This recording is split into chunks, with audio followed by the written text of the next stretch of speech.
Hello mga kasari! Another maulan day na naman po sa ating lahat. So for today's video, sari-sari store update po ang ating vlog ngayon.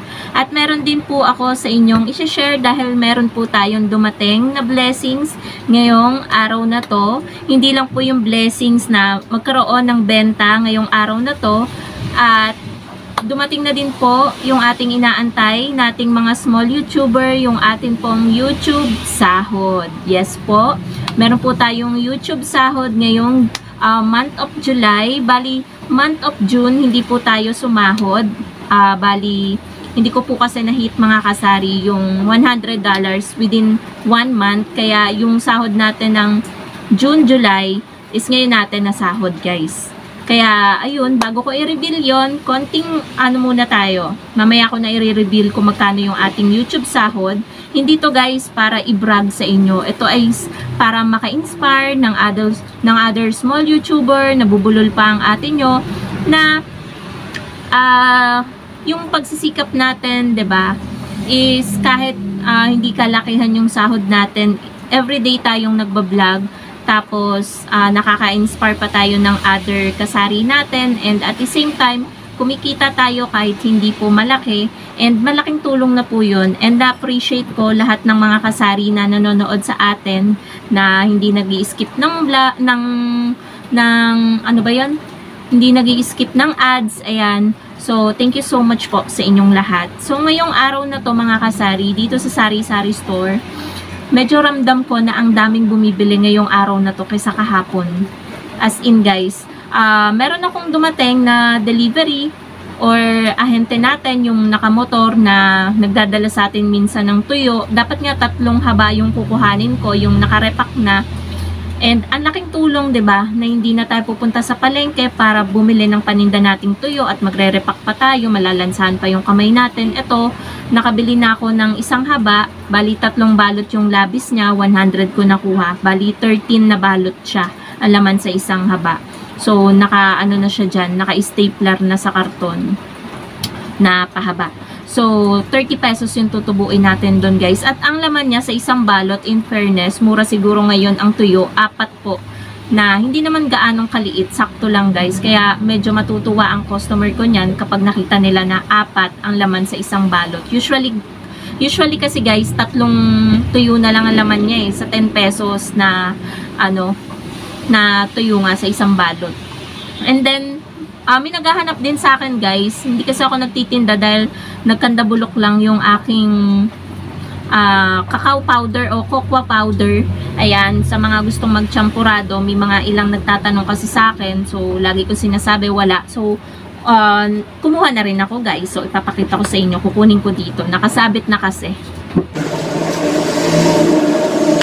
So, eto siya. Yan, cocoa powder or cacao, ganyan. 5 each ang bentahan. So, ang kuha ko dito mga kasari is 100 pesos. So, binilang ko siya. Ang magiging tubo ko is yung 1 haba nito. Kasi sa 1 haba, meron siyang 10 balot. So, bali 30 na balot to. So, ang tubo ko is yung 1 halera na ito. So, sa 5 piso, tapos 10 ang 1 haba, may tutubuin ako na 50 pesos. 'Di ba mga kasari, hindi na rin masama. Kaya ang laking tulong din talaga ng mga naglalako sa ating tindahan 'Di ba? Kapag mga ganitong maulan, ang tiyaga nga guys ni Kuya kasi yung minaka lang na trapal dun sa kanyang mga paninda, nakasakay sa motor niya. May mga paminta, ganyan. May mga bawang, basta kung ano-ano pa, mga tina, insenso, ganyan.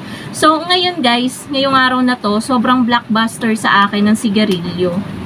And, sumusugod talaga yung mga customer, yung mga suki ko. Kanina, sobrang lakas talaga ng ulan.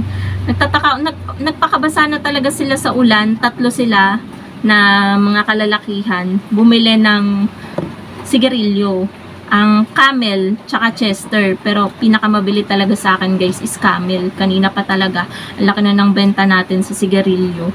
So ngayon is magsasalin ako guys. Kasi nagkakaubusan din sa akin. Kasi nga sumusugod sila sa ulan. Para hindi mabasa yung yosi nila, humihingi sila ng kaha Kahit 5 stick lang, 3 stick, pinapakahan nila. Kaya naubos lahat ng pula kong kaha dito. Lahat na natira na lang is pang puti. Mentol yon. So, hindi lang kaha yung kailangan nila, kailangan din ng plastic. So, ang ginagamit ko is yung plastic ng soft drinks.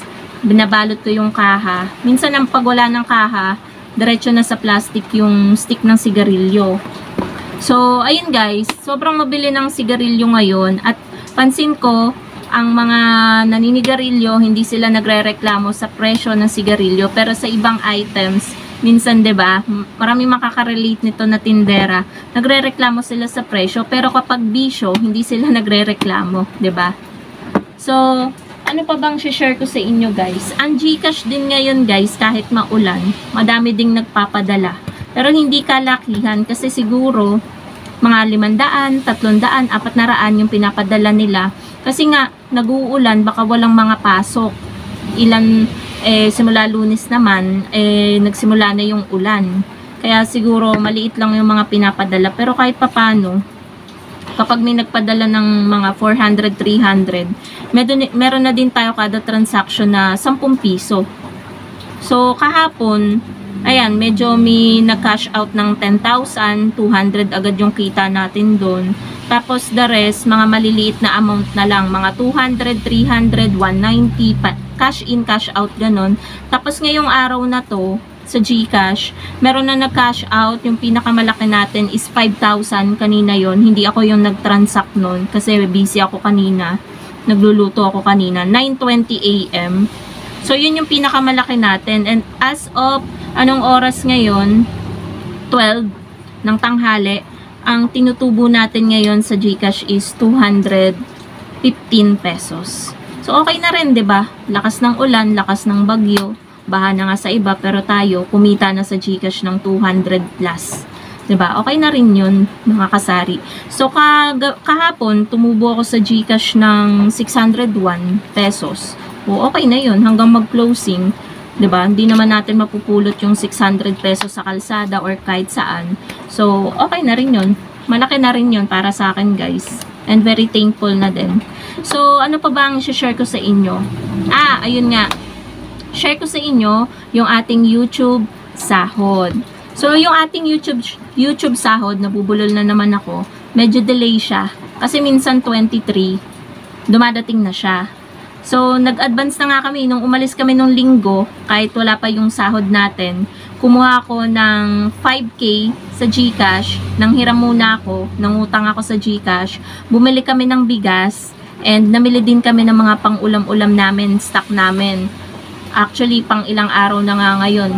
4 na araw na, Thursday na ngayon. Bali, 5 araw kasi umaga kami namili ng linggo. So, 5 araw na kaming hindi lumalabas kasi nga may stock kami ng ulam dyan. Siguro mga 2 days pa yung itatagal nung karne dyan. Bumili kami ng manok at baboy. Isda, hindi kami namili nung linggo.